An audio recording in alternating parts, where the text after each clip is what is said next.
بۆیە خوای گەورە میهرەبان لە قورئانی پیرۆزە لە سوورەتی الحجورات دەست پێ کردووە بەوەی کەوا چەند ئاەتێک بە دوای یەکەوە باسی ئەم تاوانانە دەکات.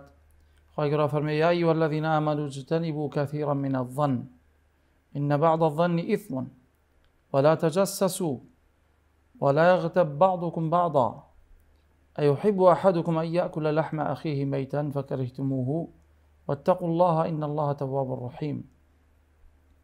تەماشاکە خطاب لەگەڵ باوەڕدارانە، بانگەواز لەگەڵ باوەڕدارانە، خطاب لەگەڵ بێ باوەڕ ناکە لێرە لەم ئاەتەیە. یا ئەیها الذین آمنوا، ئەوەی کەوا ئیمانی هێناوە بەخوای گەورە، اجتنبوا كثيرا من الظن، بۆیە ئەفەرمەی باوەڕداران خۆتان دوور بخەنەوە لە زۆرێک لە گومان، لە زۆرێک لە گومان، بە تایبەت گومان بردن بە خراپە بە کەسانی پیاوچاک و کەسانی چاک، گومانی خراپیان پێ ببەی. اجتنبوا كثيرا من الظن، وازە گومانانە بێنە.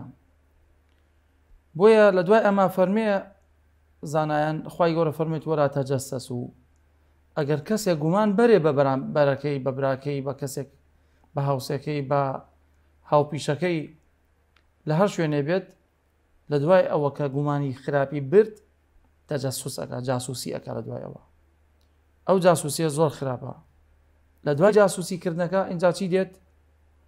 وەلا یەغتەب، یعنی غەیبەتکردن، یعنی گوناحی گەورە دێتە کایەوە، کەبیرە دێتە دروست ئەبێ لە دوای ئەمە، لە دوای گومان، گومانێکم لە دڵایە، گومانێک خراپە بێ بە براکەت، دوای ئەوە چیەکەی؟